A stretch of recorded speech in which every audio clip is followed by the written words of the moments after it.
మీరు స్టార్టింగ్ నుంచి అంటే చేసిన వర్క్ ఏం లేకుండా ఫార్మింగ్ కాకుండా? ఎక్కువ ఫార్మింగ్ చేయించామండి. ఇంటి దగ్గర బీటెక్ చేసాం. హ్మ్. జాబ్ ఇంట్రెస్ట్ లేదు. హ్మ్. ఇటు సైడ్ వచ్చాం. ఇక కొన్ని కొన్ని సిచ్యువేషన్స్ వల్ల మళ్ళీ వెళ్ళిపోవటం ఫ్రెండ్స్ వల్ల.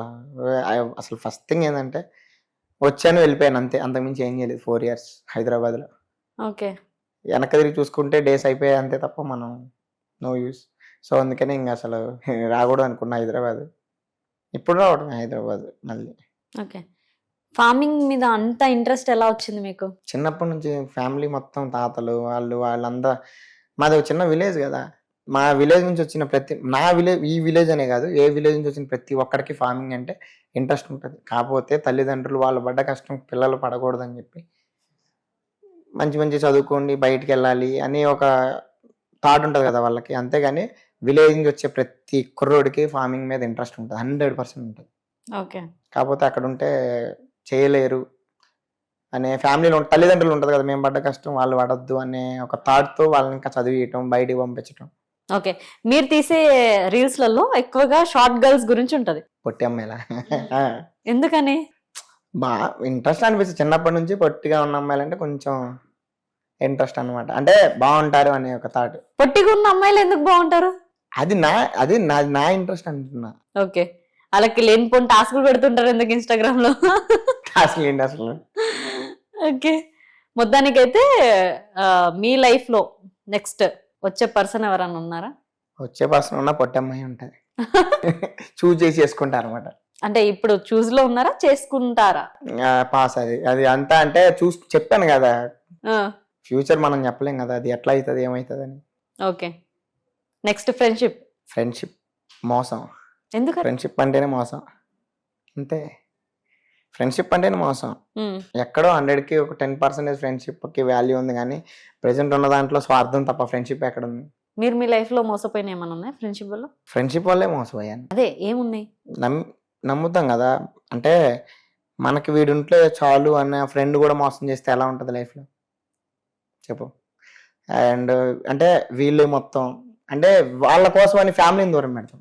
అవును. ఇక్కడ ఏంటంటే ఫ్యామిలీని దూరం పెట్టి ఫ్రెండ్స్ అంటాం. ఎండ్ ఆఫ్ ద డే నీకేమైనా జరిగిన రోజు, నీకేమైనా అయిన రోజు, అదే ఫర్ ఎగ్జాంపుల్ రోడ్డు మీద వెళ్తున్నావు, ఇంకేదైనా యాక్సిడెంట్ అయింది, ఒకవేళ నువ్వు పోతే 3 or 4 days స్టేటస్ పెడతారు. మహా అయితే స్టేటస్ పెడతారు, 2 రోజులు ఎడతారు అంతే. కానీ ఫ్రెండ్స్ వరకు.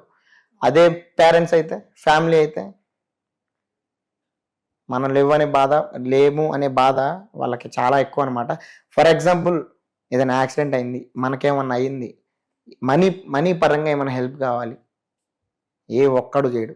ఫ్రెండ్స్ రిలేటివ్స్ వీళ్ళెవ్వరూ మనకి హెల్ప్ చేయరు. సో నా అభిప్రాయం ఏంటంటే ఎప్పుడైనా ఫస్ట్ ప్రిఫరెన్స్ ఫ్యామిలీయే.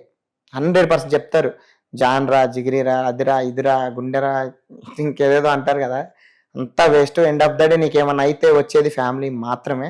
ఎక్కడో ఉంటారు రేర్గా, వాళ్ళ గురించి నేను అనట్లేదు. మోస్ట్ ఆఫ్ ద కేసెస్లో ఫ్రెండ్స్ అనేవాడు అన్ని సిచ్యువేషన్స్లో రాడు. వాడికి అవసరమైనంత వరకు మనం యూజ్ చేసుకుంటాడు, తర్వాత లైట్ తీసుకుంటాడు. ఎందుకంటే ప్రతి పర్సన్కి స్వార్థం ఉంటుంది. ఈ జనరేషన్లో ఫ్రెండ్షిప్కి ఎక్కువ స్వార్థం ఉంది, ఫ్రెండ్స్కి అంతే. So end of the day మనకు కావాల్సింది పేరెంట్స్. మన లైఫే వాళ్ళ లైఫ్ మనం అనుకున్నప్పుడు మన లైఫ్ వాళ్ళు అనుకోవటంలో తప్పు లేదని నేను అనుకుంటున్నా. ఫ్యామిలీకి ప్రిఫరెన్స్ ఇచ్చిన వాడు ఎప్పటికైనా బాగుంటాడు. నిజమే అది 100%. ఓకే.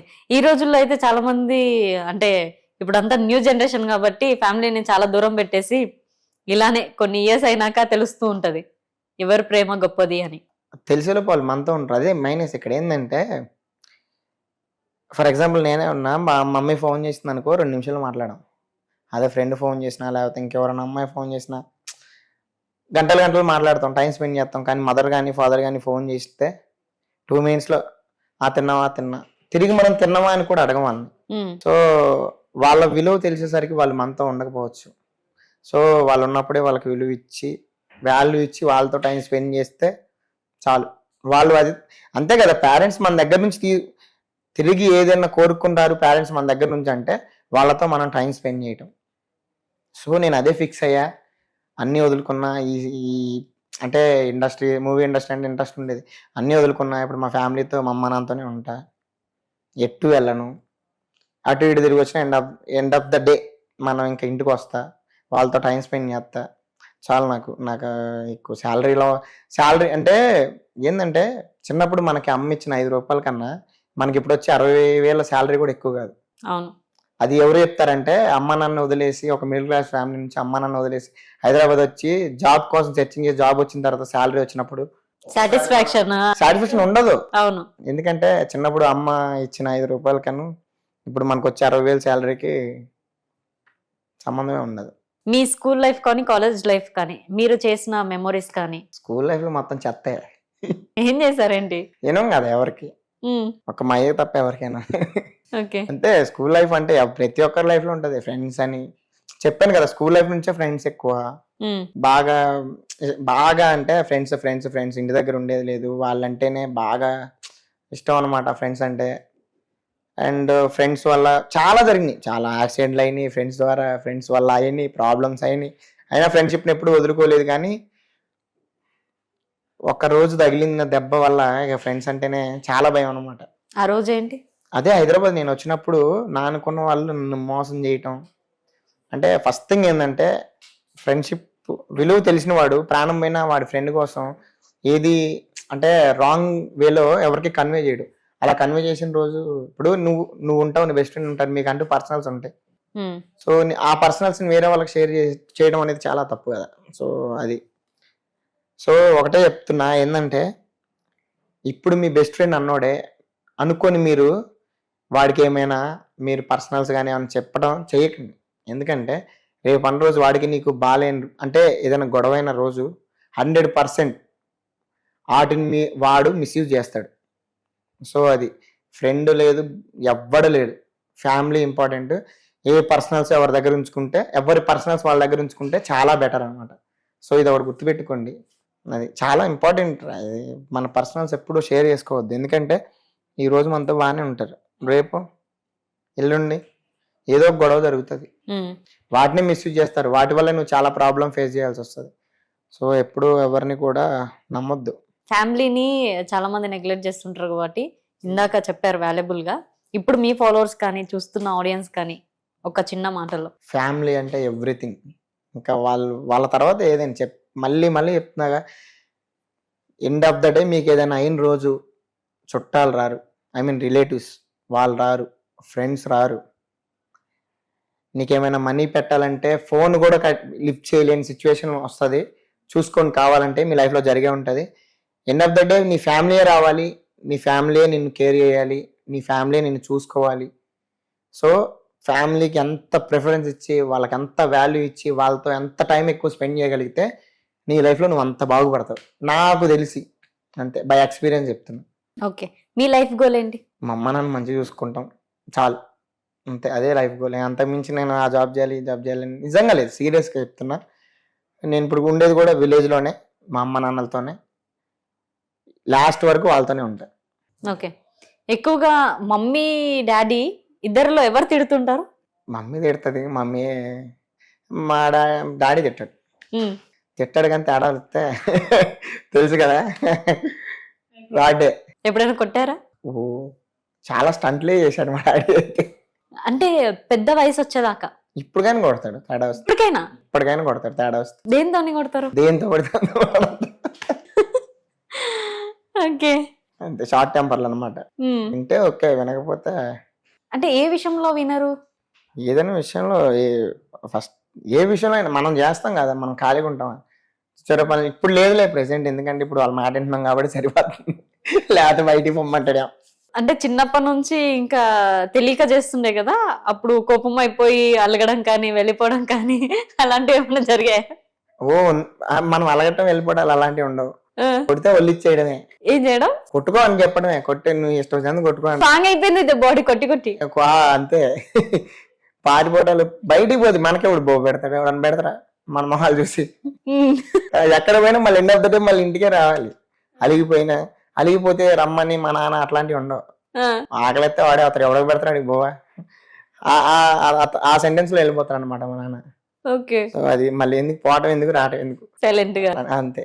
ఎంత కొట్టినా అమ్మ వచ్చి పెడతది, తింటాం, ఇంక అంతే. కొట్టడం, అమ్మ బుజ్జగించడం ప్రతి ఒక్కరి లైఫ్ లో ఉండేది కదా.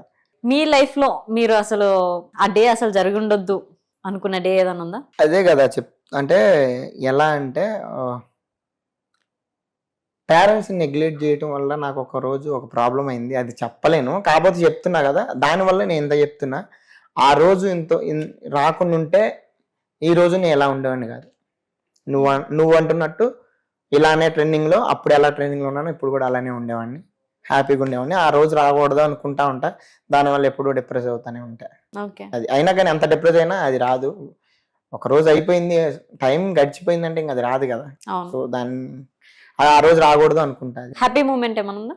హ్యాపీ మూమెంట్ ఫస్ట్ లో నేను ఇక్కడికి వచ్చి హైదరాబాద్ వచ్చి జూనియర్ ఆర్టిస్ట్ హ్యాపీ మూమెంట్ అదే ఫస్ట్ టైం హైదరాబాద్ వచ్చి చిన్న చిన్న జాబ్స్ చేసా అనమాట. టెక్ మహీంద్రా వాటిలో జాబ్ చేసా అనమాట.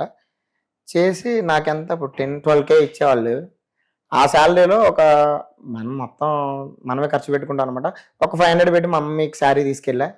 That is the best memory అనమాట. మనం ఫస్ట్ టైం ఎప్పుడు మనమే తీసుకుంటాం, మనం మమ్మీకి శారీ తీసుకెళ్తాం అంటే ఆ శారీలో తను ఎంత చూసుకుంటుంది అంటే ఒక పెద్ద కోట కట్టించినా కానీ అంత హ్యాపీ ఉండదు అనుకుంటా మమ్మీకి. So that is the best memory.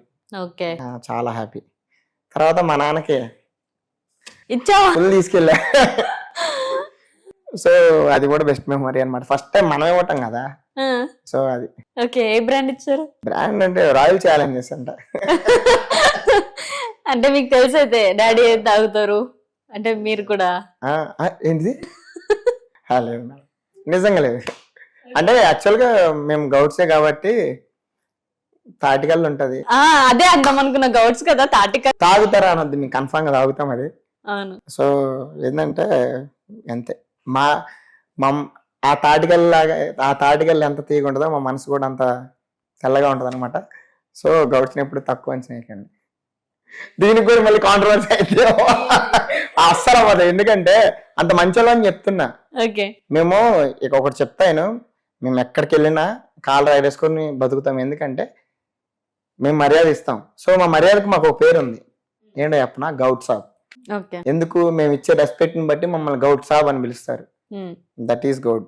అంతే, కాంట్రవర్సీ ఏం చేయొద్దు దీంట్లో, ఎడిటింగ్ అస్సలు చేయొద్దు.